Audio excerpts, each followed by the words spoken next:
Bio, most underrated subject in science. Today we cover bio cell organelles. All this is rapid revision. So let's start our session. So first, what we know about what are cell organelles. What are cell organelles? Organelles are the tiny specialized structure present inside the cell. Each organelle has a specific structure and function. हर एक organelle के पास अपना खुद का specific function होता है और structure होती है अपनी खुद की.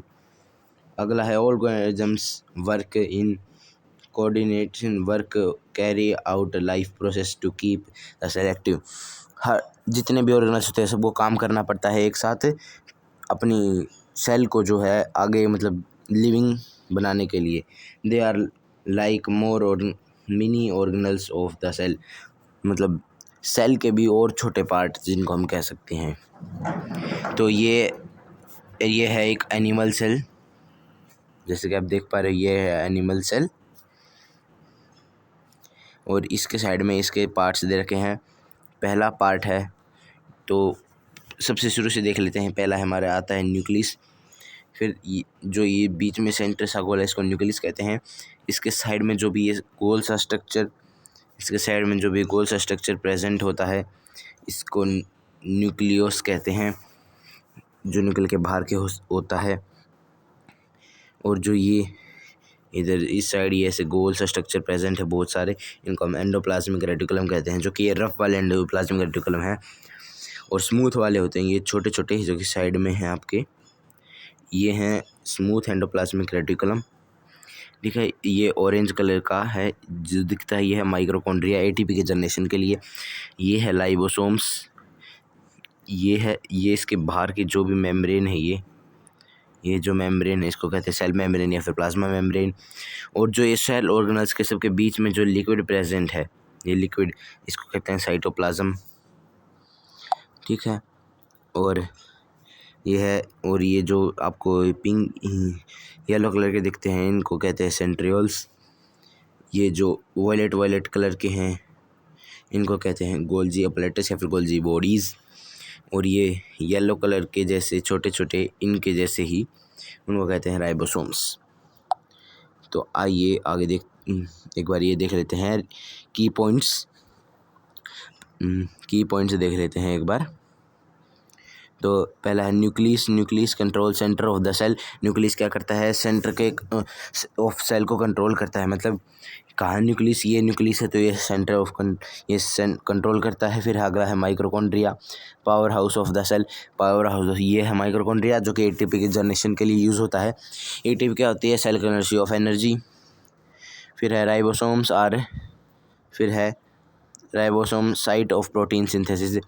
यहाँ पर प्रोटीन बनता है कहाँ पर राइबोसोम्स में. कैसे हैं राइबोसोम्स ये छोटे छोटे एक दो जगह पर प्रेजेंट होते हैं कि राजे से. ठीक है. फिर अगला है Golgi apparatus packing and dispatch of unit. मतलब जो भी इसके पास माइटोकॉन्ड्रिया से आता है जो भी इसके पास आता है ये छोटे छोटे हैं इनके पास.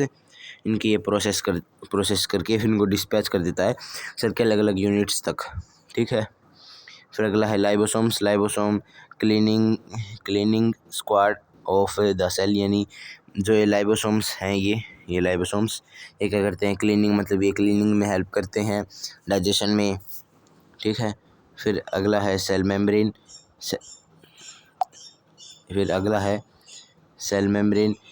Cell membrane gate keeper of the cell.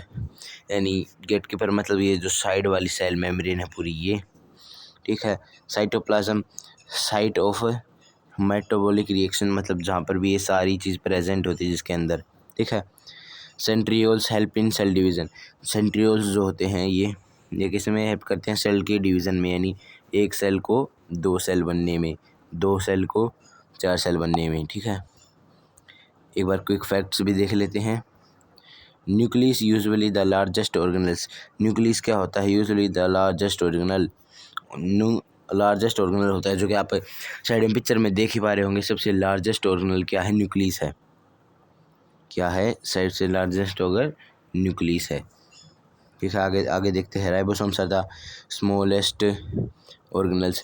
Ribosome जो है सबसे छोटे ऑर्गेनल है। हाँ भाई, क्योंकि देखो सबसे छोटा है, बिल्कुल छोटा। हाँ ठीक है, आगे देखते हैं। माइक्रोकॉन्ड्रिया प्रोड्यूस एटीपी। हाँ जी, माइक्रोकॉन्ड्रिया क्या किसके प्रोड्यूस करती है? एटीपी प्रोड्यूस करती है भाई। ठीक है, फिर अगला है plant cell plastids and as large central vacuoles not in animal cell.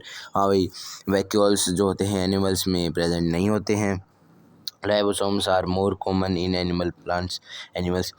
In ribosomes जो होते हैं वो बहुत ज़्यादा कॉमन होते हैं किसमें? एनिमल सेल में। ठीक है, अब आगे देखते हैं फटाफट। अगला है, सबसे पहला है ऑर्गेनल्स के सारे इनके बारे में पढ़ने वाले हैं, पूरे फंक्शंस से। Specific specific points present in किस किस में भी प्रेजेंट होते हैं। ठीक है, सब देखने वाले हैं। तो पहला है न्यूक्लियस। पहला क्या है? न्यूक्लियस। न्यूक्लियस क्या होता है? What is nucleus? Large organelle, यानी ये सबसे बड़ा ऑर्गेनल होता है। अभी पहले पढ़ाई था फैक्ट्स में। ठीक है, surrounded by a double membrane called nuclear envelope with pores. इसके साइड साइड में जो न्यूक्लियर एनवलप, इसको कहते हैं न्यूक्लियर पोर्स। ठीक है, contain nucleoplasm chromatin network DNA and nucleoid. ठीक है, ये सब है। अगला बन जाए act as a control centre of the cell. हाँ जी, control centre of the cell के जैसे एक्ट करता है। ठीक है, regulates all activities like growth, metaplasmic reproduction etcetera. हाँ जी, इनमें भी बहुत ज़्यादा इन्वॉल्व होता है। Store genetic information and control transfer of hereditary characters, that is DNA. तो what is that is DNA. ठीक है, फिर आगे देखते हैं भाई। इसके specific points and known as the brain of the cell. Brain of the cell के नाम से जाना जाता है। Absent in RBC of human. RBC जो सेल होते हैं उनमें ये अब्सेंट होता है, इन ह्यूमंस में यानी एनिमल सेल में। ठीक है, और एक ये जो न्यूक्लियस कहाँ पर प्रेजेंट होता है? सारी एनिमल एंड प्लांट सेल में, ये दोनों में प्रेजेंट होता है। आगे देखते हैं। फिर अगला है न्यूक्लियस क्या होता है? Small dense spherical body inside the nucleus surrounded by any membrane। मतलब ये कोई से मेम्ब्रेन से सराउंडेड, नॉट सराउंडेड, मतलब कोई से मेम्ब्रेन से सराउंड नहीं होता है। ये न्यूक्लियस को सराउंड करता है। ठीक है, आगे देखते हैं। अगला है help in the formation of ribosomes. Help in the formation of ribosomes and synthesis RNA, यानी राइबोन्यूक्लियोटाइड डीआरएनए में को सिंथेसाइज करने में ये मदद करता है। ये अभी 9th क्लास में नहीं है, तो याद रखना है तो रख सकते हो। अगला ऐसे पॉइंट हो जाएगा तो सर अच्छे भी नंबर दे देंगे। ठीक है, फिर आगे है इसके स्पेसिफिक पॉइंट्स। वन और मोर न्यूक्लियोई में be a present in nucleus, यानी इसमें जो है वन, ये इस एक से ज़्यादा पाए जाते हैं। क्या? न्यूक्लियोई। ठीक है, और ये प्रेजेंट होता है किसमें? प्रेजेंट होता है plant cell and animal cell, दोनों में प्रेजेंट होता है। अगला है endoplasmic reticulum. What is endoplasmic reticulum? Network of membrane mount tubes sacs throughout the endoplasm. Endoplasm के अंदर। ठीक है, इसके कितने पार्ट होते हैं? इसके 2 पार्ट होते हैं, R S E R. R मतलब रफ एंडोप्लाज्मिक रेटिकुलम और एस मतलब स्मूथ एंडोप्लाज्मिक रेटिकुलम। और जो आर होता है उसके अंदर राइबोसोम्स प्रेजेंट होते हैं, और जो एस होता है उसके अंदर राइबोसोम्स प्रेजेंट नहीं होते हैं। ठीक है, फिर इसके फंक्शंस देखते हैं। Rough endoplasmic reticulum protein synthesis and transport में हेल्प करता है। Smooth endoplasmic reticulum lipid synthesis, detoxification and storage of Ca2 ions. मतलब ये अभी नहीं आया, ये केमिस्ट्री में आएगा, आपके बाद में पढ़ेंगे। ठीक है, बस याद रख लो एक बार। ठीक है, फिर आगे देखते हैं। ER फ्रॉम एनी एक्सक्लूसिव इंकुलर ट्रांसपोर्ट सिस्टम। ठीक है, और किस किस में प्रेजेंट होता है? प्लांट्स एंड एनिमल सेल में प्रेजेंट होता है। आगे देखते हैं। फिर आगे है राइबोसोम्स। राइबोसोम्स क्या होते हैं? They are round granules made up of RNA and protein. RNA और प्रोटीन के बने होते हैं, ठीक है। फाउंड इन साइटोप्लाज्म और attached to rough endoplasmic reticulum. क्या तो ये रफ एंडोप्लाज्मिक रेटिकुलम के साथ मिलेंगे या फिर ऐसे ही साइटोप्लाज्म में कहीं भी पड़े मिल जाएंगे, ठीक है। जैसे देखा था ना ये रहा डायग्राम, तो इसमें राइबोसोम्स कहीं भी है, जैसे ये रहा, यहाँ पर भी हो सकता है, यहाँ पर भी हो सकता है, ऐसे कहीं भी मिल सकते हैं, ठीक है। फिर आगे देखते हैं साइट ऑफ प्रोटीन सिंथेसिस, मतलब यहाँ पर प्रोटीन सिंथेसिस होता है राइबोसोम्स में। Help building provides required by the cell. तो प्रोटीन बनेगा तो जो बिल्डिंग के लिए यूज़ करा जाता है वो क्या होता है? प्रोटीन ही तो होता है ना, ठीक है। फिर आगे देखते हैं स्मॉलेस्ट ऑर्गेनल्स, सबसे छोटा ऑर्गेनल्स है कितना? 15 से 20 नैनोमीटर, मिलीमीटर भी नहीं, नैनोमीटर, यानी मीटर से पहले मिलीमीटर और उससे भी पहले नैनोमीटर, मतलब कितना छोटा हो गया। आप नेक्ड आई से इसको नहीं देख सकते, इसे नहीं देख सकते, नेक्ड आई से इसको नहीं देख सकते। फिर अगला है, ये दोनों में प्रेजेंट होता है, प्लांट एंड एनिमल सेल दोनों में इसे प्रेजेंट होता है, ठीक है। तो व्हाट इज गोल्जी अपलेक्टस, यानी गोल्जी बॉडीज भी जिनको हम कहते हैं, गोल्जी अपलेक्टस मतलब जिनको गोल्जी बॉडीज भी कहते हैं, ठीक है। और ये stack of फेटेड membrane bound sex with small vessels around, ठीक है। हैज़ टू फेसेस, चलिए छोड़ो, ठीक है। आगे देखते हैं modifies packaging and transports protein and lipid in vessels, हाँ ट्रांसपोर्ट लिपिड इन वेसल्स, ठीक है। डिस्कवर्ड बाय किसने डिस्कवर किया था?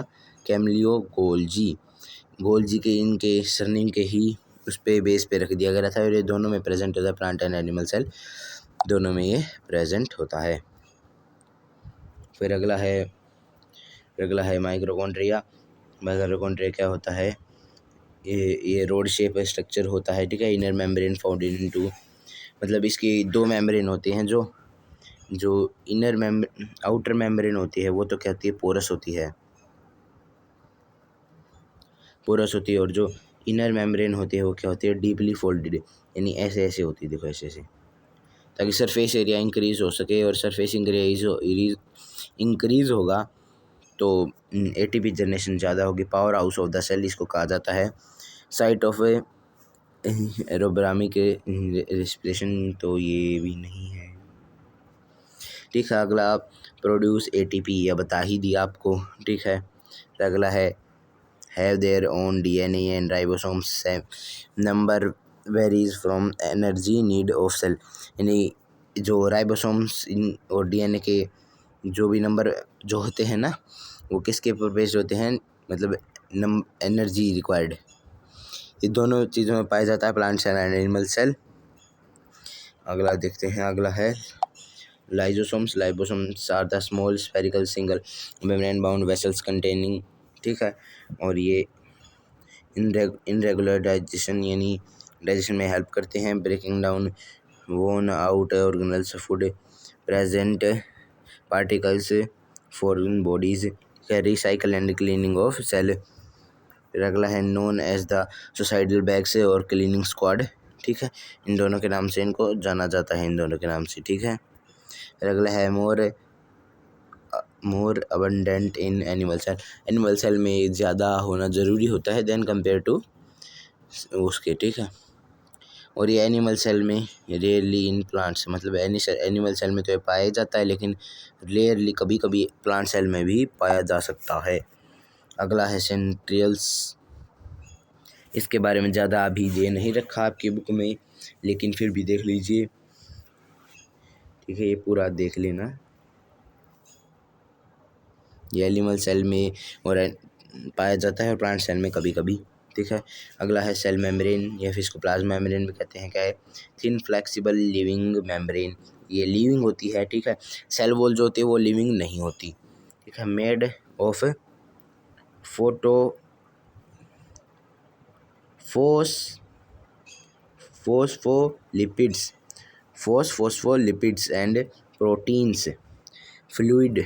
ठीक है, फिर अगला है encloses the cell separates it from the external environment, regulate entry and exit of substances protein and. इसके बारे में तो पता ही होगा, ये जो सेल होती है उसके अंदर जितना भी पानी सा नहीं होता, लिक्विड टाइप जेली टाइप, वही तो है अपना ये सेल मेम्ब्रेन। ठीक है, उसके बाहर का। फिर साइटोप्लाज्म उसके सेल के अंदर का होता है, उसको साइटोप्लाज्म कहते हैं। इसके बारे में इधर दे रखा है, पढ़ लेना। बाकी ये तो आपको आता ही होगा, ये दोनों सेल में प्रेजेंट होते हैं दोनों। ठीक है, तो ये था हमारा